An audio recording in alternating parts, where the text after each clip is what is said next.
네, 성도 여러분 한 주간 평안하셨습니까? 오늘도 주님의 영광이 충만한 그런 주일이 되시기를 바라겠습니다. 다 같이 기도드리심으로 1월 넷째 주일 예배를 하나님께 드리겠습니다. 기도합니다.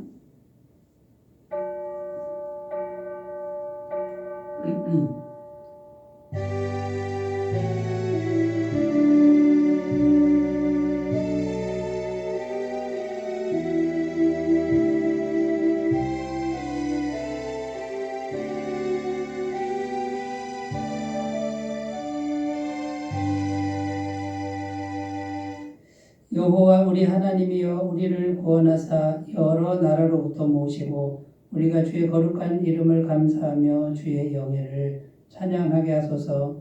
여호와 이스라엘 하나님을 영원부터 영원까지 찬양할지어다. 모든 백성들아 아멘 할지어다.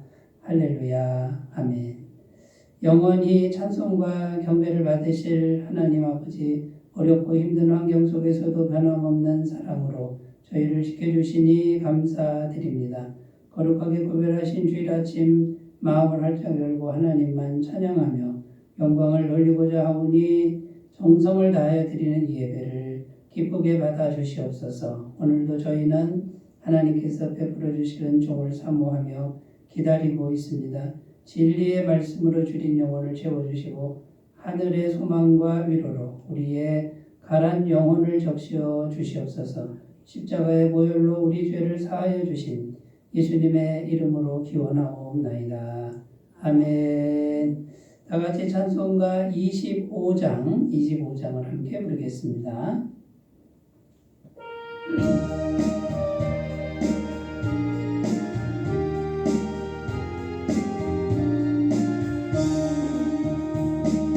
멸류관 벗어서 주 앞에 드리세.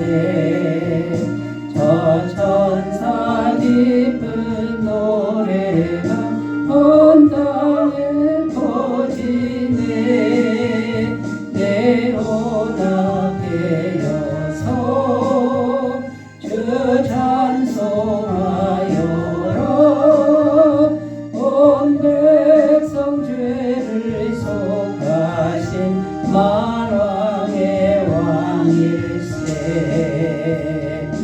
멸류관 벗어서 주 앞에 드리세. 그 손과 몸의 상처가 영광 중 빛나네. 하늘의 천사로 그 영광 보고서 고난의 신비 알고자 늘 모아도다. 멸류관 벗어서 주 앞에 드리세.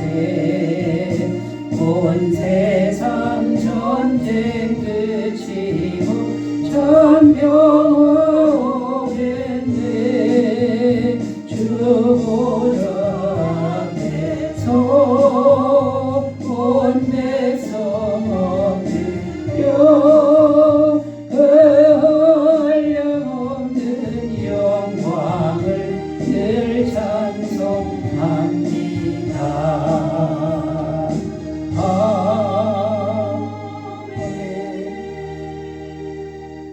신앙 고백을 드리겠습니다. 나는 전능하신 아버지 하나님 천지의 창조주를 믿습니다. 나는 그의 유일하신 아들 우리 주 예수 그리스도를 믿습니다.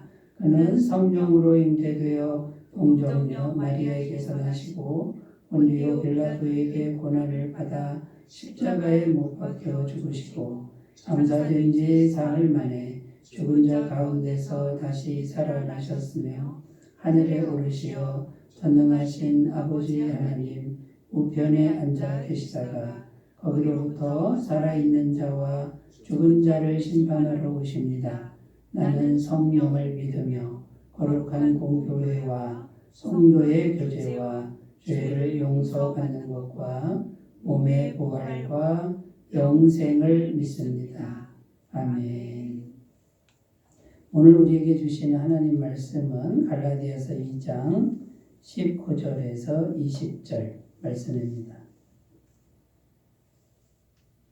갈라디아서 2장 19절에서 20절입니다. 신약성경 304페이지에 있습니다. 하나님의 말씀을 제가 봉독해 드리겠습니다. 내가 율법으로 말미암아 율법에 대하여 죽었나니 이는 하나님에 대하여 살려 함이라. 내가 그리스도와 함께 십자가에 못 박혔나니 그런즉 이제는 내가 사는 것이 아니요 오직 내 안에 그리스도께서 사시는 것이라. 이제 내가 육체 가운데 사는 것은 나를 사랑하사 나를 위하여 자기 자신을 버리신 하나님의 아들을 믿는 믿음 안에서 사는 것이라. 아멘. 오늘 말씀의 제목은 아름다운 성장을 위한 자아의 복종, 이 자아의 복종에 대한 제목으로 함께 말씀의 은혜를 나누겠습니다. 2025년 교회 표어가 넘치는 은혜로 아름답게 성장하는 교회로 정했는데 실천사항이 4가지가 됩니다. 그 중에 오늘은 3번째 주제인데요. 자아의 복종에 대한 말씀으로 은혜를 나누겠습니다. 이 자아의 복종이란 말이 어떤 의미인지를 오늘 말씀 20절, 우리가 읽은 20절에 그 의미와 내용이 잘 요약되어 있는데요. 다시 한번 읽어보면 내가 그리스도와 함께 십자가에 못 박혔나니 그런즉 이제는 내가 사는 것이 아니요 오직 내 안에 그리스도께서 사시는 것이라. 이제 내가 육체 가운데 사는 것은 나를 사랑하사 나를 위하여 자기 자신을 버리신 하나님의 아들을 믿는 믿음 안에서 사는 것이라. 자, 여기 보면은 사도 바울이라는 아주 위대한 사도가 한 고백인데 자기 내면 세계, 자기 마음의 세계를 이렇게 표현한 겁니다. 자기가 마음에서 매일매일 노력하고 훈련하고 있는 그 부분을 설명하고 있는데 자기가 지금 육체로 살고 있는데 자기 안에 자기라는 존재는 죽은 자처럼 여기며 산다. 반응하지 않고 산다. 없는 것처럼 산다. 그러나 자기 안에 예수님을 모시고 예수님만 사시는 것처럼 이렇게 여기며 산다. 노력하며 산다라고 말을 하고 있는 겁니다. 그럼 이 정말 위대한 사도, 성령 충만한 하나님의 종은 어떤 노력을 하냐면 자기 자신은 죽은 자다, 없는 자다 이렇게 여기며 살고 있다라는 거예요. 이게 굉장히 중요하다라는 거죠. 자기가 자기 자신이 죽은 자처럼 됐을 때 예수님이 강하게 역사할 수 있다라고 하는 이 부분을 이분은 깨닫고 늘 이 노력을 하며 평생을 살았다라는 것입니다. 이 자기 자신이 죽은 것처럼 되지 않으면 어떻게 될까요? 자꾸 자기 자신이 자기 속에서 살아가지고 막 강하게 활동을 합니다. 그러면 어떻게 되냐면 마음은 하나인데 내가 강하게 살면 주님은 가만히 계시는 거예요. 약해지신다 그 말이에요. 그래서 주님이 강하게 역사하시려면 나라는 존재가 움직이면 안 되겠구나. 죽은 자처럼 있어야 되겠구나. 이걸 깨달았다라는 겁니다. 옛날에 에디스의 우화라는 그 이야기가 있습니다.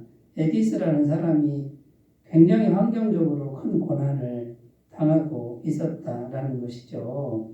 그런데 어느 날 꿈을 꾸는데 이 사람이 서쪽으로 갑니다. 방향을 동서남북 서쪽으로 가는데 거기에 엄청난 거인이 그 길을 막고 있습니다. 그리고 또 동쪽으로 가니까 이제 그쪽은 좀 길이 있나 하고 갔더니 커다란 그냥 벽이 가로막혀 있는 겁니다. 갈 수가 없는 거고 북쪽으로 가니까 세상에 그렇게 무서운 맹수 사자가 으르렁거리고 있어서 못 가고요. 남쪽으로 가니까 악어 한 마리가 그냥 삼키듯이 기다리고 있다라는 거죠. 근데 이 사람이 동서남북 어디로 가도 이 길이 없는 걸 이제 발견했는데 놀라운 사실은 그 거인이든 벽이든 사자든 악어든 이름이 똑같다는 거예요. 그 이름이 뭐냐면 에디스였다라는 겁니다. 이게 에디스의 우화의 이야기입니다. 이 우화가 바로 오늘 말씀의 영적 의미를 잘 설명해 주고 있다는 겁니다. 지금 사면초가 너무 힘든 그런 환경적 어려움인데 환경이 자기를 막고 있다고 생각했는데 그 영적인 실체를 보니까 자기 자신이더라 그 말이에요. 거인도 자기 자신이고 벽도 자기 자신이고 사자도 자기 자신이고 그 다음에 악어도 자기 자신이라는 겁니다. 이게 이제 무슨 말이냐면 나라는 존재가 너무 강하고 나라는 존재가 자꾸 살아서 움직이면 그 나라는 존재는 어떤 존재입니까? 죄로 만든 존재라는 거예요. 죄로 물든 존재가 더 크게 활동하니까 예수님은 가만히 계시고 죄인이 움직이니까 그게 전부 뭐가 됩니까? 내 인생에 방해가 되고 좋지 않은 결말만 가져왔다. 이렇게 되는 겁니다. 예레미야 17장 9절입니다. 만물보다 거짓되고 심히 고배한 것은 마음이라 누가 능히 이를 알리오마는. 그래서 자기가 열심히 뭔가를 하는데 죄로 물든 자기가 계속 활동을 하니까 결국은 자기가 만들어낸 그 영적 실체가 자기 길을 가로막고 있고 환경적으로 어려워졌다라고 하는 이제 그런 메시지를 우리에게 주고 있다라는 것입니다. 자, 그래서 그러면 이 말씀이 뭡니까? 나라는 존재가 내 안에서, 내 마음 안에서 약해져야 됩니다. 가만히 있어야 돼요. 차라리 죽은 것처럼 없는 것처럼 이게 여기면서 그렇게 훈련을 할 때 내 안에 계신 예수님, 우리는 예수님이 영접했으니까 전능하신 하나님의 영이 강하게 역사를 한다라는 게 이것이 바로 승리의 길이고 살 길이라는 겁니다. 그래서 이 자아의 복종이라고 하는 것이 정말 중요한 실천사항이 됩니다.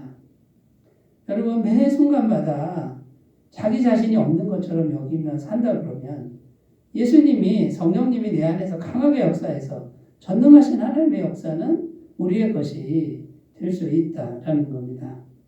그래서 이 자아의 복종을 우리가 2025년도에 실천사항으로 정하고 매 순간마다 자기 안에서 올라오는 화나 비교의식이나 절망이나 그 다음에 교만 이런 것들이 없는 것처럼 반응하지 말고 있는 이 훈련을 하시다 보면 아름다운 성장, 예수님을 닮아가는 이 마음의 아름다운 성장이 이루어진다라는 것이죠.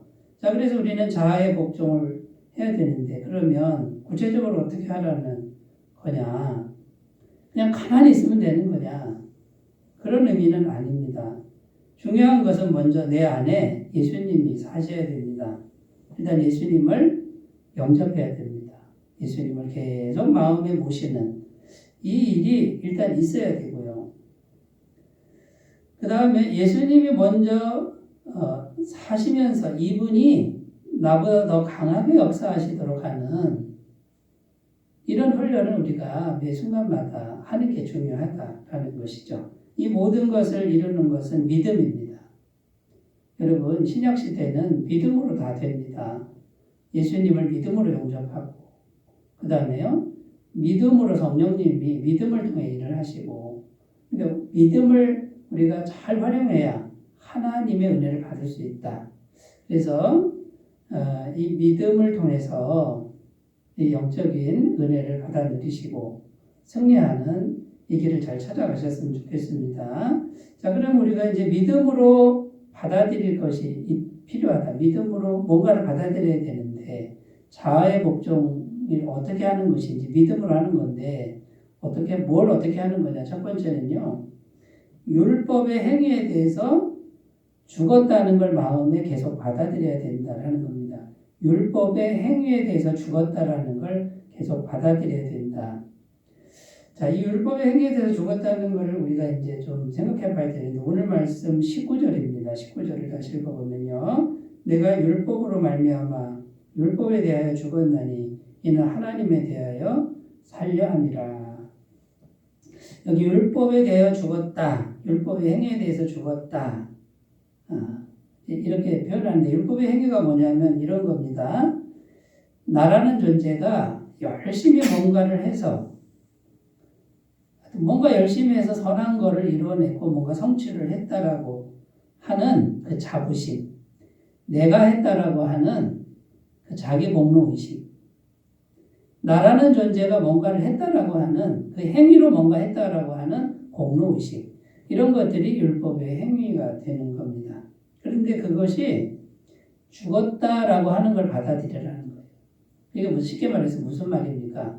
내가 뭔가 열심히 해서 선한 게 됐습니다. 내가 했다라고 하는 거를 죽은 것처럼 여기라는 거예요. 쉽게 얘기해서 자기 자랑하지 말라 그 말이죠. 내가 했다라고 생각하는 그 생각이 강해지면 강해질수록 자아의 복종이 안 되는 거예요. 그건 자아가 살아있는 거예요. 그러면 반대로요. 내가 뭔가 잘못했습니다. 내가 뭔가 잘못했고 내가 뭔가 실패했습니다. 그러면 내가 한 것 때문에 좌절하고 절망하는 것도 역시 자아의 복종이 안 된 거예요. 율법의 행위에 죽지 않은 거예요. 율법의 행위에 죽었다라는 건 잘했어도 잘한 것에 대해서 내가 공로의식을 느끼지 않고 죽는 거예요. 공로의식을 갖지 않는 거예요. 못했어도 좌절감이나 실망감이나 그 다음에 열등감 이런 것들이 올라오겠지만 거기에 대해 죽으라는 거예요. 그러니까 죽으라는 건 뭡니까? 그거는 나하고 상관이 없다라고 생각하라는 거예요. 그렇게 여기라는 거예요.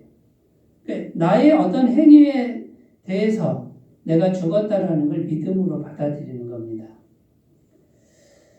여러분, 우리가 율법의 행위로 아무리 노력을 해도 하나님은 그거를 의롭다고 받아주지 않는다, 인정하지 않는다라고 성경은 말씀하고 있습니다. 갈라디아서 2장 16절 사람이 의롭게 되는 것은 율법의 행위로 말미암음이 아니요 오직 예수 그리스도를 믿음으로 말미암은 줄 알므로 우리도 그리스도 예수를 믿나니 이는 우리가 율법의 행위로서가 아니고 그리스도를 믿음으로써 의롭다함을 얻으려 함이라. 율법의 행위로서는 의롭다함을 얻을 육체가 없느니라. 우리가 아무리 뭔가를 잘했어도요 완전하지 않아요. 합격점이 안 되는 거예요. 하나님께 합격점이 되려면 100% 완전해야 돼요. 죄가 조금도 없어야 됩니다. 그런데 우리는 어떻게 길들여졌냐면 세상에 길들여져가지고 뭔가 조금 많은 것도 아니고 뭔가 조금 하면요 내가 했다 이거죠. 내가 했고 나의 행위가 의롭다. 너네는 뭐하냐 나는 이렇게 잘하는데 이렇게 자꾸 비교를 하는 거죠. 이게 전부 율법의 행위에 매여 있는 겁니다. 율법의 행위에 대해서 죽지 않은 겁니다. 죽었다라는 건 뭐예요? 내가 잘했어도 생각지 않는 거예요. 내가 뭘 잘했는데 나 한 게 없는데 라고 잊어버려야 돼요. 반대로 못한 것도 역시 잊어버려야 돼요. 이게 죽은 거예요. 여러분 율법의 행위를 해서 말이 어렵지만 우리가 늘 하고 있는 일들입니다. 세상에 길들여지면 길들여질수록 이게 엄청나게 강합니다. 나는 옳고 너는 틀리고 나는 옳은 일이고 너는 잘못 일이고 자꾸 그 행위 가지고 따지는 사람들, 율법에 대해서 죽지 않은 사람, 결국 자아의 복종이 안 되는 겁니다. 자, 자기 행위가 옳다고 생각하는 것도 역시 율법의 행위에 죽지 않은 것이다. 마태복음 6장 1절 사람에게 보이려고 그들 앞에서 너희 의를 행하지 않도록 주의하라. 그리하지 아니하면 하늘에 계신 너희 아버지께 상을 받지 못하느니라. 이게 무슨 말입니까? 사람 앞에서 자꾸 어떤 행위를 해놓고 생색내는 거예요. 나 이렇게 옳은 일을 했는데 너는 뭐하냐 하고 이렇게 비교하고 자기는 높이고 남을 깎아내리고 율법의 행위에서 안 죽은 거예요. 자아의 복종이 안 된 거죠. 자, 이렇게 자아가 계속 살아있으면 하나님이 역사하시지 않고 결론은 하나님의 복을 받을 수가 없다.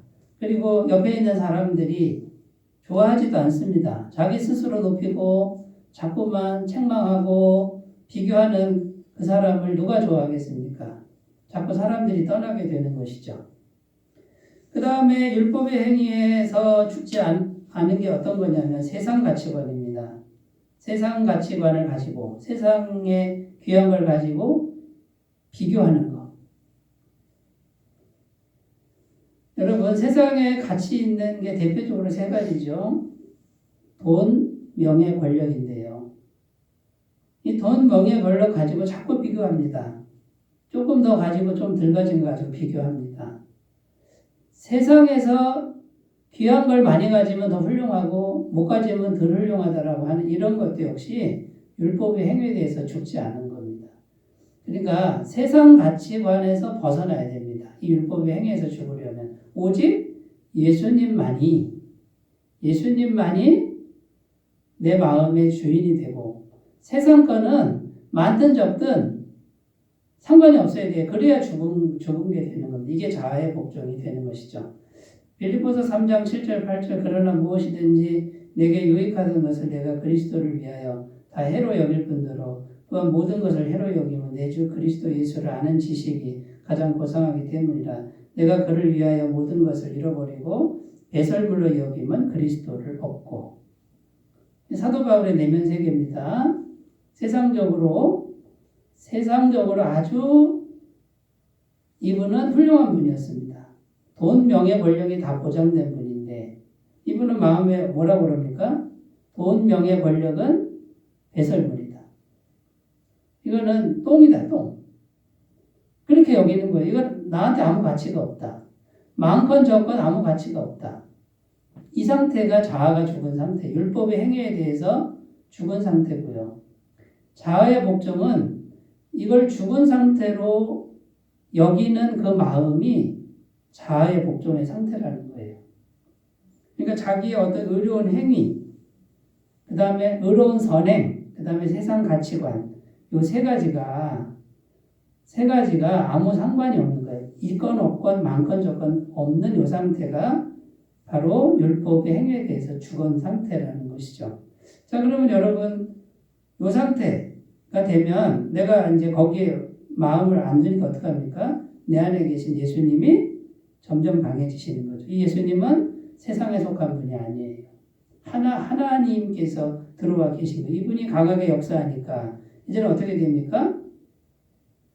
이 예수님이 계속해서 더 강하게 역사하니까 일단 마음이 예수님 마음으로 점점 변화가 되어가고 그 다음에 전능하신 하나님의 영의 역사가 강해지니까 오히려 이 세상에서 먹고 살고 살아가는 모든 것에 부족함이 없게 되는 그 은혜가 우리에게 충분히 임한다는 거죠.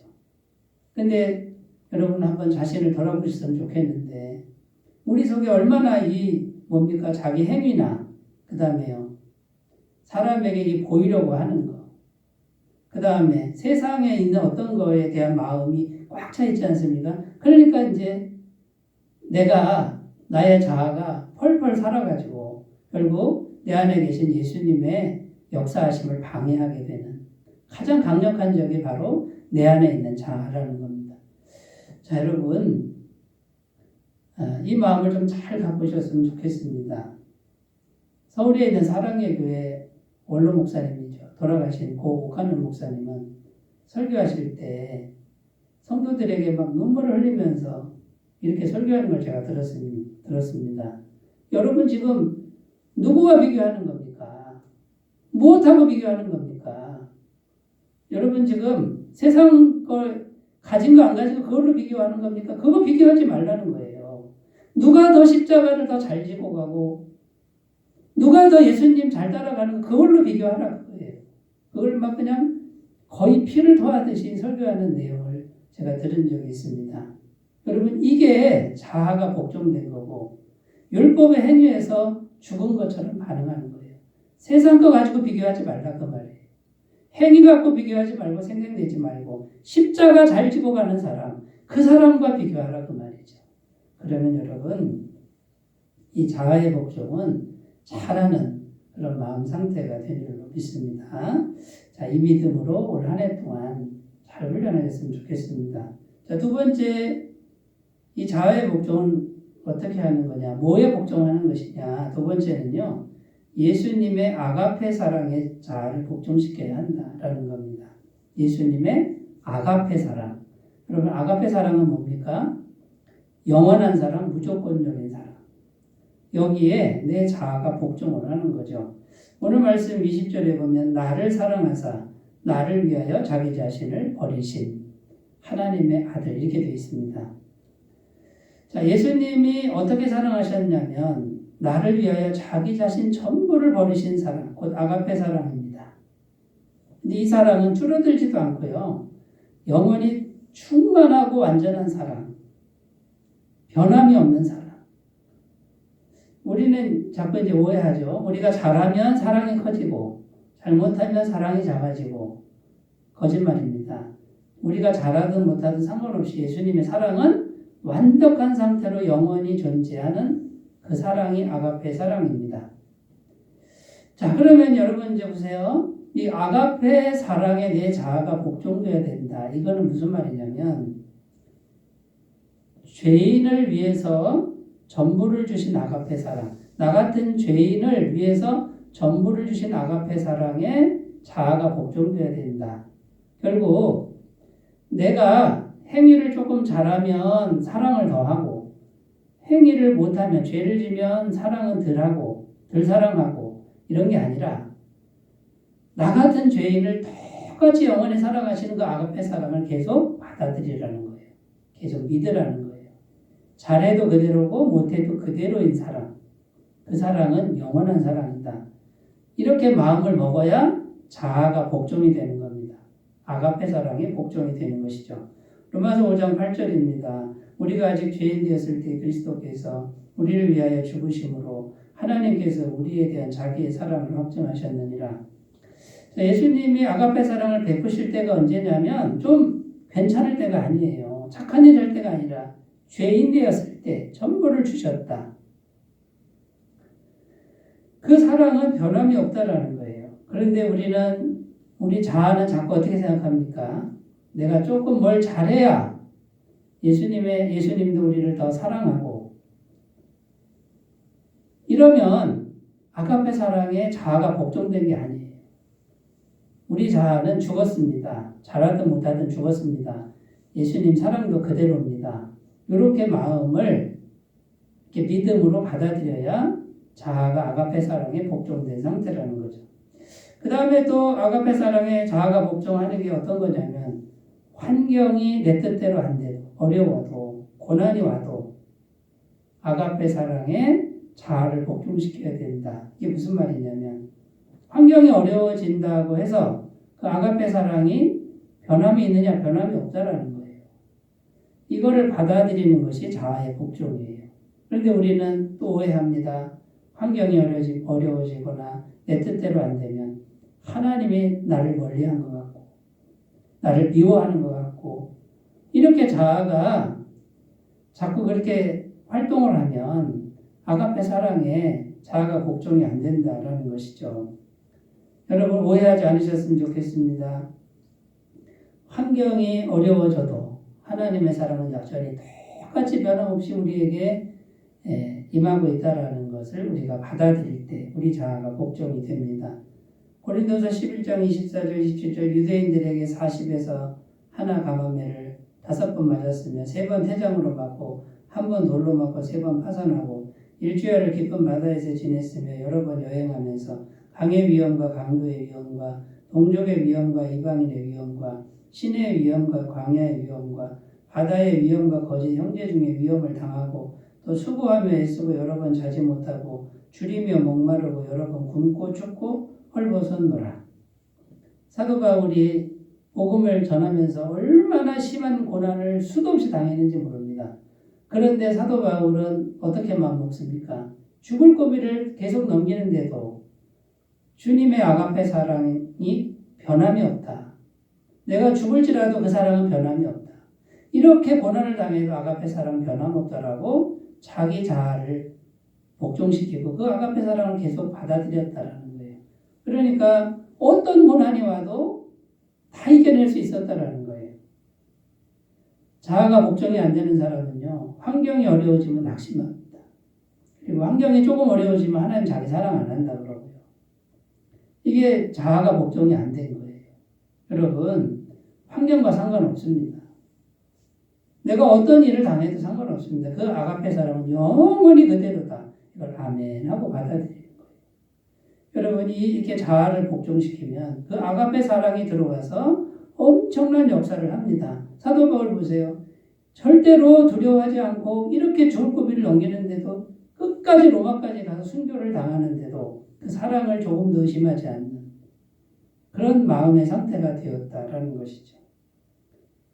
몸이 아플 때가 있습니다. 몸이 아프고 죽을 병에 걸려도 아가페 사랑 변함이 없습니다. 아가페 사랑의 자아를 복종시킬 수 있다. 고린도서 12장 9절입니다. 나에게 이르시기를 내 은혜가 내게 족하도다. 이는 내 능력이 약한 데서 온전하여 치밀어 하신지라. 그러므로 도리어 크게 기뻐함으로 나의 여러 약한 것들에 대하여 자랑하리니 이는 그리스도의 능력이 내게 머물게 하려 함이라. 사도 바울의 고백인데 불치병이 있었습니다. 평생 고쳐지지 않는 병. 굉장히 힘들었습니다. 그냥 우리가 쉽게 말해서 날만 고지면 막 온몸이 아프고 막 이런 병이에요. 그런데 안 고쳐주시는 거예요. 몸이 아픈데 이 사도 바울은 그래도 아가페 사랑은 똑같다. 이걸 믿는 거예요. 주님이 뭐라고 그러시냐면 네가 몸이 아플 때, 더 약할 때 내 능력이 강해지는 거야. 사도 바울이 아멘 하고 자기 자아를 복종시킵니다. 몸이 아파도 주님의 사랑은 변함이 없습니다. 아멘. 건강해도 주님의 사랑은 변함이 없습니다. 아멘. 주님의 아가페 사랑에 내 자아를 복종시키는 거예요. 그러면 어떻게 될까요? 나는 죽은 것처럼 없는데 몸이 아파도 아가페 사랑 계속 들어오고 환경에 고난이 와도 아가페 사랑 계속 오고 죄를 지어도 아가페 사랑이 계속해서 역사를 하니까 여러분 아가페 사랑으로 충만한 심령이 되어 아름다운 성장을 이룰 수 있다는 것이죠.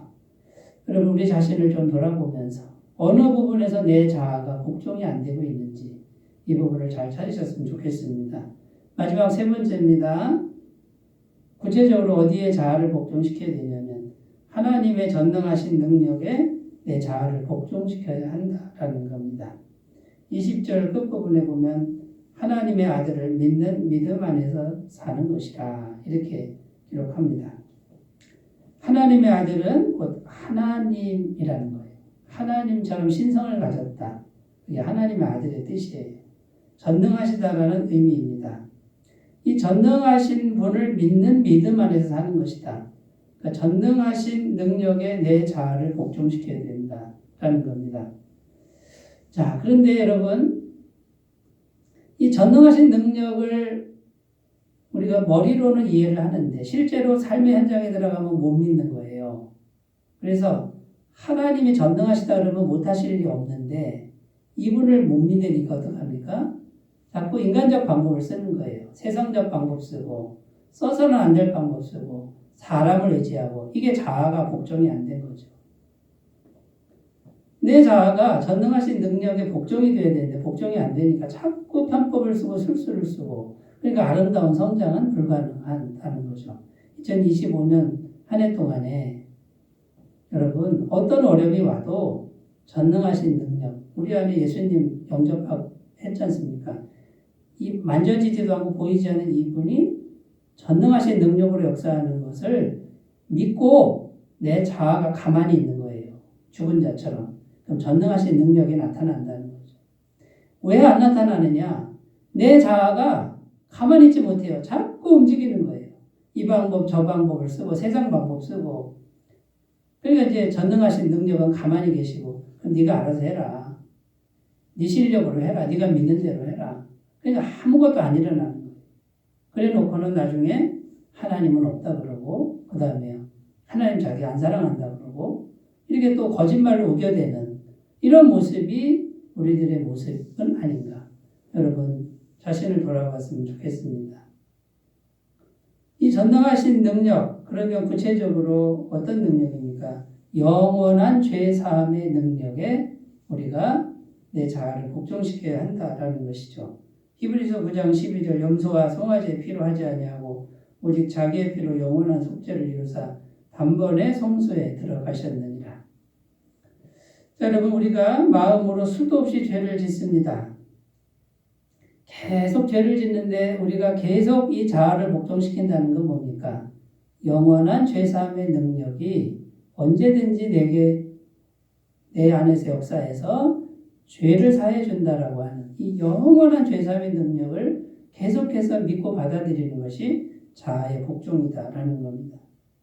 어떤 분들은 이렇게 많은 죄를 짓는데 어떻게 예수님이 다 용서하시느냐, 이렇게 안 받아들이면 그 사람은 어떻게 되는 거예요? 자아가 복종이 안 된 겁니다. 자기가 더 예수님보다 자기가 더 옳은 생각을 하고 있다, 맞는 생각을 하고 있다라고 우겨대는 교만 죄에 빠지게 된다라는 겁니다. 그 다음에요, 어떤 환경에서도 구원하시는 전능한 능력. 하나님은 전능하시기 때문에 어떤 환경에서도 구원하실 수 있다라고 하는 이 믿음을 자꾸 받아들여야 된다는 거죠. 고린도후서 4장 7절 9절 우리가 이 보배를 질그릇에 가졌으니 이는 심히 큰 능력은 하나님께 있고 우리에게 있지 아니함을 알게 하려 함이라. 우리가 사방으로 우겨쌈을 당하여도 쌓이지 아니하며 답답한 일을 당하여도 낙심하지 아니하며 박해를 받아도 버림받지 아니하며 거꾸로 뛰림을 당하여도 망하지 아니하고. 자, 예수님을 마음에 모시고 있는 사람, 고난이 없다가 아니라 엄청난 고난을 당할 수 있으나 무너지지 않는다, 망하지 않는다, 죽지 않는다. 왜? 전능하신 주님을 마음에 모시고 이분을 우리가 신뢰하고 있고 이분에게 복종하고 있다 그러면 이분께서 책임지신다라는 거예요. 여러분, 이 믿음을 잘 길러나가셨으면 좋겠고요. 이 전능하신 능력에 우리가 자아를 복종시키지 못하는 부분이 뭐가 있는지를 한번 돌아보시고 방향을 바꾸어서 우리 안에 계신 이분 앞에서 내 자아가 죽은 자처럼 가만히 있고 이분을 신뢰하는, 그 기다리는, 기도하며 기다리는 이 삶을 잘 살아가셨으면 좋겠습니다. 그 다음에 또 전능하신 능력의 자아를 복종시켜야 하는데 우리의 모든 부족함을 채우시는 능력. 우리가 뭔가 살아가는데 부족합니다. 그런데 그 부족함을 얼마든지 채우시는 전능하신 능력에 내가 자아를 복종시키는 겁니다. 이 믿음이 없는 사람은 믿지를 못하고 불안해하고 그다음에 낙심하고 원망하고 막 이렇게 이제 마음을 자꾸만 살아있게 자꾸만 이렇게 움직이게끔 만드는 거죠. 그러나 신뢰하고 기다리시면 틀림없이 전능하신 능력이 부족함을 채우는 그 은혜를 맛보게 될 줄로 믿습니다. 빌립보서 4장 19절 나의 하나님이 그리스도 예수 안에서 영광 가운데 그 풍성한 대로 너희 모든 쓸 것을 채우시리라. 여러분, 이렇게 하나님의 말씀은 우리에게 약속을 하고 있고요. 자, 그러면 여러분, 아름다운 성장을 위한 이 자아의 복종이라는 게 무엇입니까? 결국은 하나님 앞에 내가 죽은 자처럼 있는 거예요. 하나님 말씀 앞에 내가 아멘하는 거예요. 믿을 수 없는 말, 현실적으로 믿을 수 없는 그 말씀도 아멘하고 가만히 있는 거예요. 말씀보다 내가 크지 않다라고 인정하고 가만히 있는 거예요. 내 안에 계신 예수님이 전능하신 분인 걸 믿고 신뢰하는 거예요. 이게 복종하는 상태인 거예요. 자아가 복종이 안 되는 분들은 자꾸 뭔가를 하게 돼 있습니다. 그런데 그 방법이 인간적인 방법이라는 거고 술수라는 거고 불안에 떠는 것이고, 여러분, 이 상태가 되신 분들은 죽은 자처럼 가만히, 두려워도 가만히 있는, 기도만 하고 기다리는 이 훈련이 꼭 필요합니다. 그리고 정말 중요한 게 뭐냐면 율법의 행위. 여러분, 내가 뭔가 행위를 해놓고 다른 사람하고 비교하고 내가 옳다고 하는 이 행위가 아직도 살아계시다 그러면 자아가 복종이 안 된 것이다. 여러분, 이것을 꼭 기억하시고, 이 자아의 복종은 핵심입니다. 핵심 중에 핵심입니다. 이것을 잠잠하게 잊고 예수님이 내 안에 강해지도록 기다리시고 신뢰하시니 훈련하신다 그러면 올 한 해 아름다운 성장이 우리 것이 될 줄로 믿습니다. 날마다 승리하시기를 바라겠습니다. 기도합니다. 하나님 아버지, 예수님의 성품을 닮아가는 그 아름다운 성장을 위한 세 번째 실천상 자아의 복종을 우리가 성실하게 잘 훈련하도록 인도하여 주옵소서. 예수님의 이름으로 기도드립니다. 아멘. 찬송가 338장을 부르겠습니다.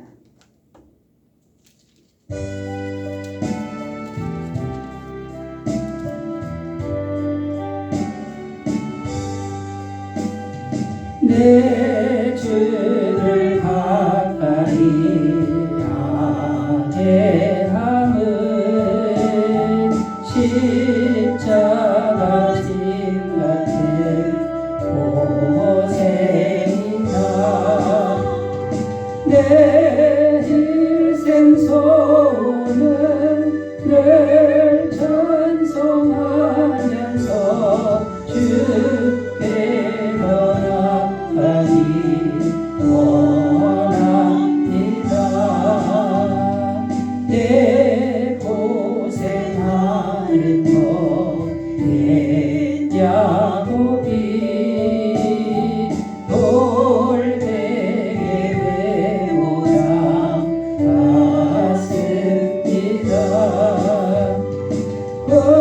오늘도 소원이 늘 찬송하면서 주께 나아가기 원합니다. 천성에 가는 길 험하여도 생명길 외나니 은혜로다. 천사날 부르니 늘 찬송하면서 주께 나아가기 원합니다. 야곱이 잠깨어 일어난 후 혼란을 쌓으며 본받아서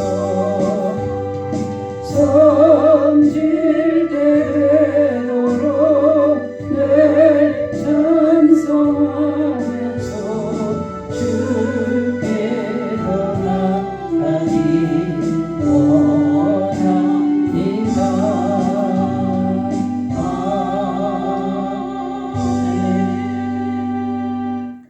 네, 금주 수요일이 설 명절인데 가족들과 함께 기쁨이 넘치는 설 명절 되시기 바라겠습니다.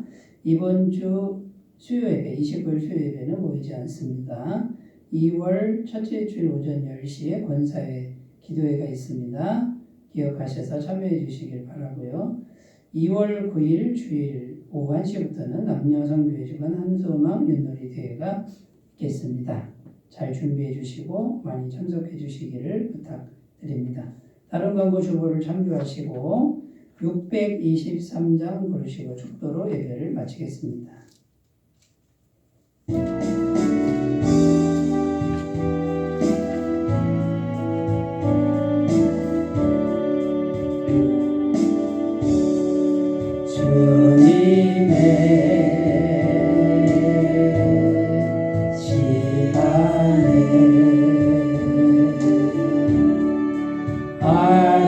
아름답게 모든 것 변하리. 주님 나의 갈 길을 인도하여 주시니 주의 뜻을 따라서 살리라. 주님의 시간에 아름답게 모든 것 변하리. 나의 정성 다하여 주를 찬송하오니